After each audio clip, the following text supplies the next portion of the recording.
Hey girl, what you doing? Listening to the Be Everything and More podcast, baby. Let's fucking go. So I'm coming up on my 20-year high school reunion. What's up, class of '05? It really has me feeling nostalgic. And in fact, this past weekend, I was cleaning out the garage and I, with intention, was looking for my senior yearbook. And it was really fun when I found it to pour through the pictures. And it got me thinking of like the girl graduating high school in San Antonio, Texas, and like what was in her mind, what was her dreams and ambitions, and where we are at now.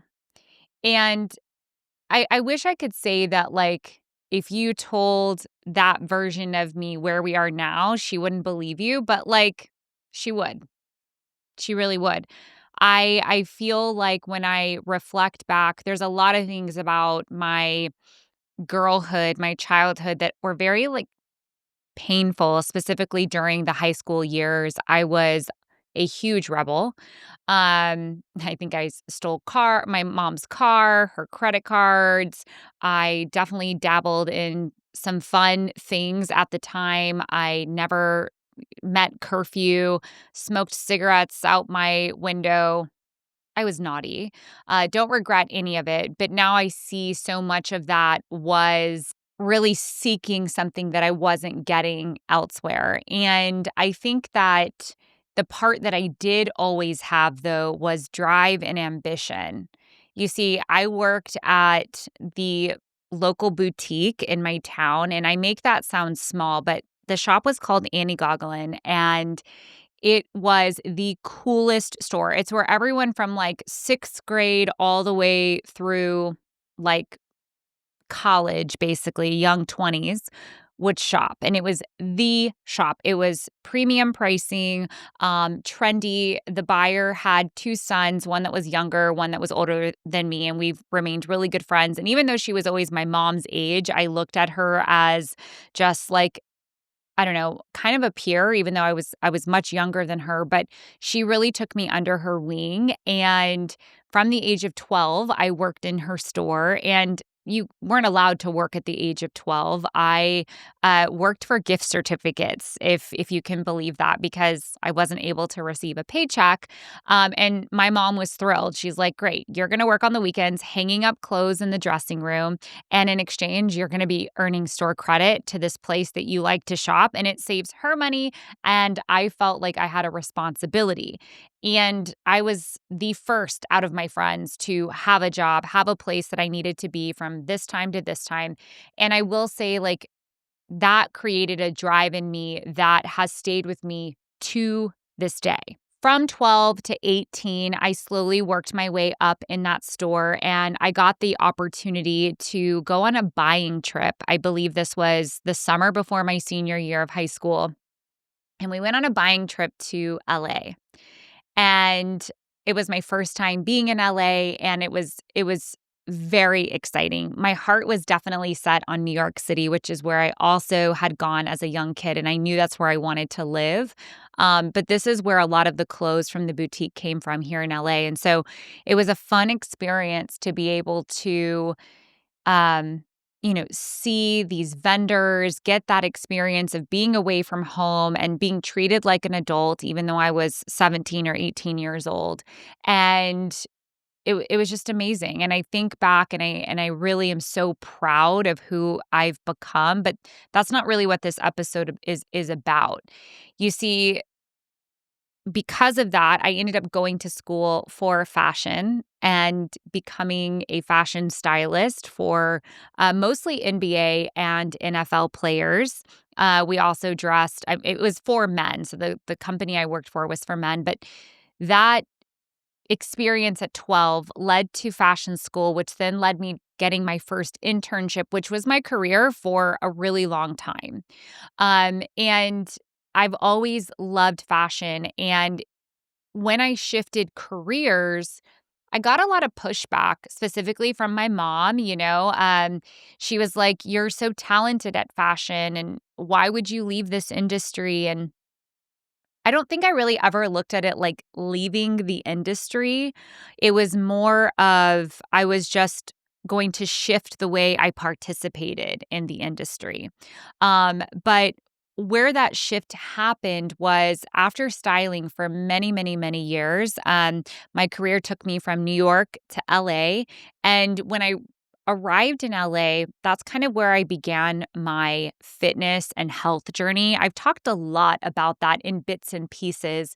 Um, but it's really, I had never been athletic in my life. And I was like, okay, let's give this a shot. Everyone out here in LA is about being outdoors and running and being healthy. And so I really enjoyed that. And it's what introduced me to personal development. At that time, training for my first marathon, which then led to an Ironman and ultimately led me to meeting my now ex husband. But it was through us meeting and being together that I shifted careers from being a fashion stylist to a gym owner. And that transition didn't happen overnight. It was very gradual and slow. But what also transitioned during that time was becoming a mom. And I'll be honest, being a mom was not something that 2005 graduate thought was in the cards. I really never had. I was not that young girl that was like, I can't wait to be a mom. Greatest blessing of my life. I love my daughter more than anything in the world. But that was not necessarily like a goal I saw. Neither was being married and, owning a business together. All of that really came at a very fast pace that I wasn't expecting, but it was something I was excited about at the time. I loved fitness. I loved what it had done for me. I loved what doors it could open for us and our potential as humans. And so I decided, okay, with a young child and this business that I'm helping to grow, I can't do fashion as well. Fashion really kept me on the road a lot. I was constantly on planes going to see my clients. It sounds really glamorous, but I'll save the details of that for a different episode. It was exhausting, and I feel like I was ready to hang that hat up when I did, and um, that led me into the world of fitness. And I truly, truly like, I believe, okay, I'm trying to do the math here. I spent about 7, 8 years in the fitness industry, I want to say, more serious in the last 5. And that looked like opening a brick and mortar gym. And that was really my first experience at full blown entrepreneurship. As a stylist, I was a contractor, and so and I worked off commission, but I did work for a company versus when we owned the gym, it was like that was our income, right? We had to really work on the marketing aspect, bringing in the clients, and um that was a world that I hadn't yet completely been able to explore. So it was very new to me. And plus the element of being in person, right? And not this was pre-COVID. So working out online was mostly reserved for like Nike workout app or the Peloton workout app.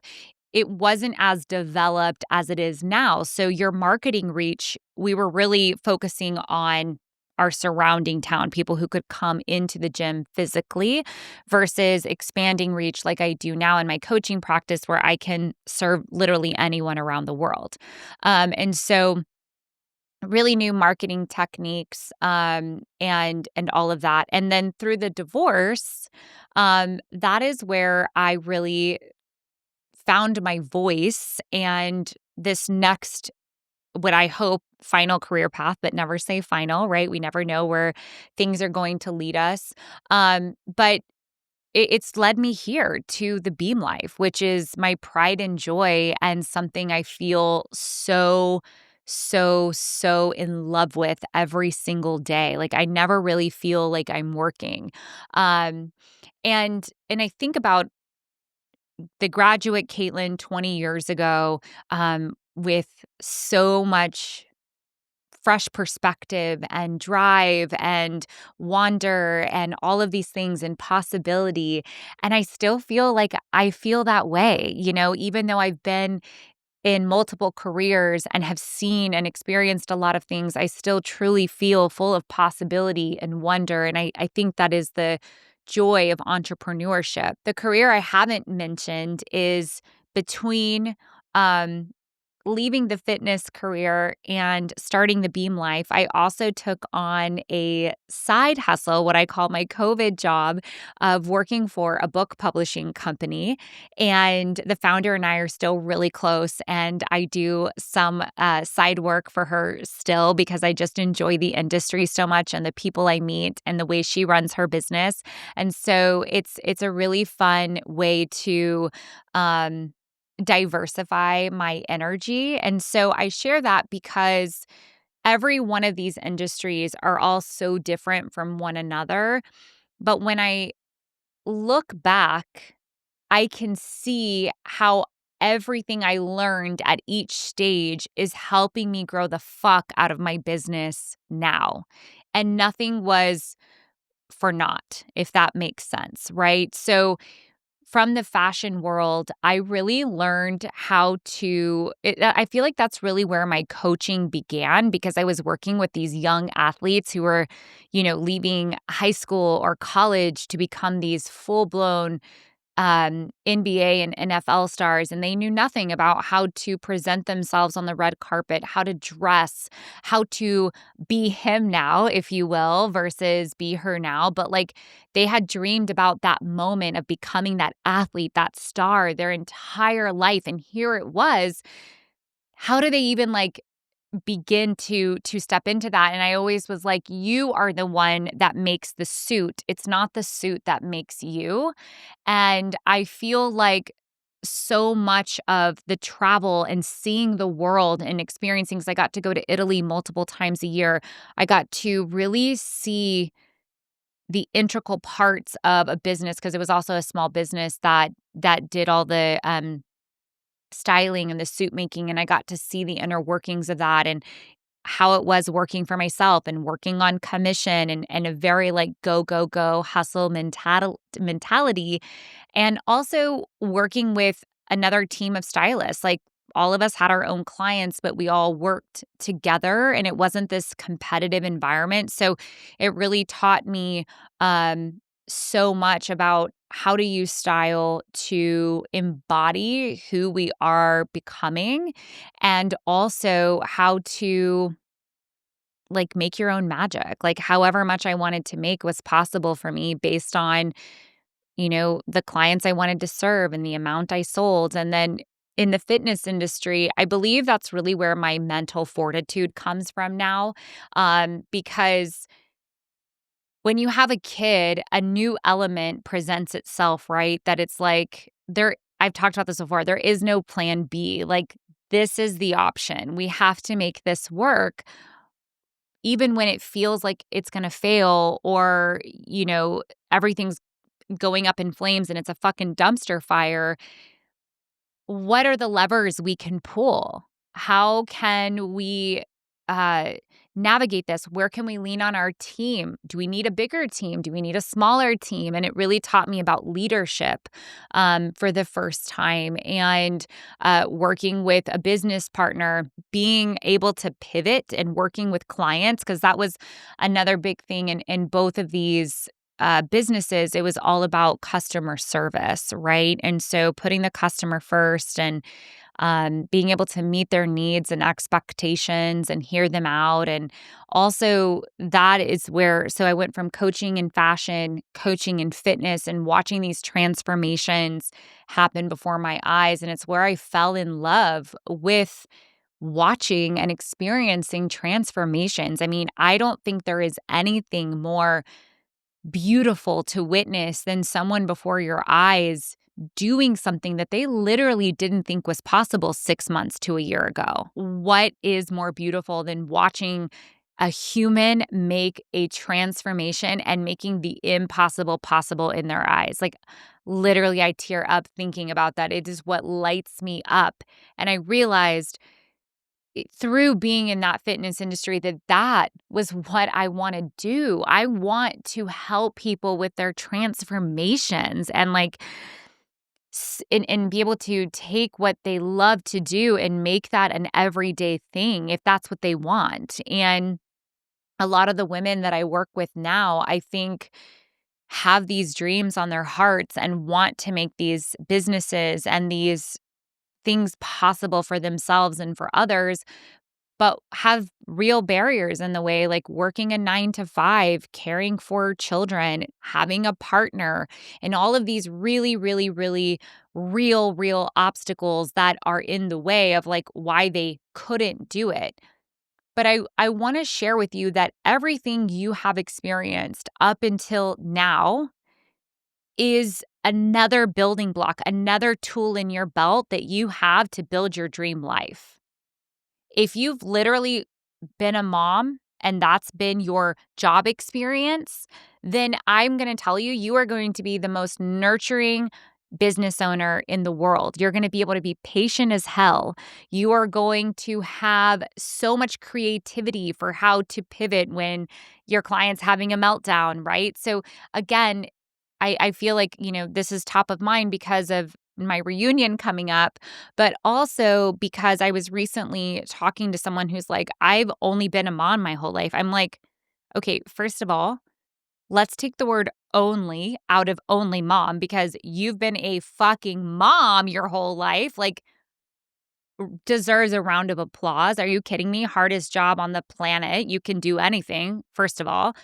But also, I wanted to share with her, I'm like, okay, what skill sets have you developed from being a mom and from raising your kids up until I think her kids were like 13 years old, like her oldest is 13. So I'm like, for the last 13 years, what kind of skills do you have? And we could list at least 20 different skills that are transferable to the industry she wanted to be in. She wants to be a coach. And so I just felt really called to share this because it's top of mind for me as I leave in 2 weeks for the reunion, but also how I have no regrets for the journey I've been on. And I know that it looked different from when I walked across that stage and I set off to New York City. I thought, who knows, maybe I'll be the next freaking Anna Wintour of Vogue. And that's, what life will look like. And it's been anything but that. But it's also been better than I could have ever expected. It's always this or something better. And don't ever forget that. And remember that you have all the things that you need. Oftentimes, you're just missing someone else who believes in you and a plan to follow. And that's where I come in. But you can do this. You can do this. And I will leave you with this little nugget too. I know a lot of you are working a 9 to 5 right now and you want to be able to be full time in your business. Be patient. Don't be in a rush.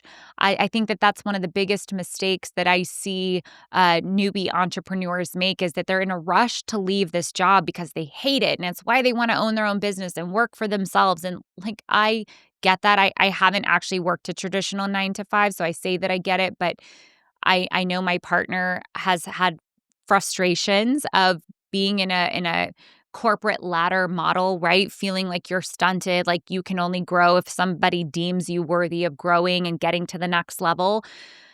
But what I will share with you is that if you can start to view your 9 to 5 as like that is your nervous system safety net, you know that that income is coming in while you like purposely and with intention build your business at a rate that feels doable for you, you're then not building from a place of survival. You're building from a place of intention. And there's a really big difference in that. So think about all the skills that you have built and the journey that you've been on and how you can start to utilize all of those pieces of you to transfer into the business that you want to create and the life that you want to create. I always say, like, you've got everything you need.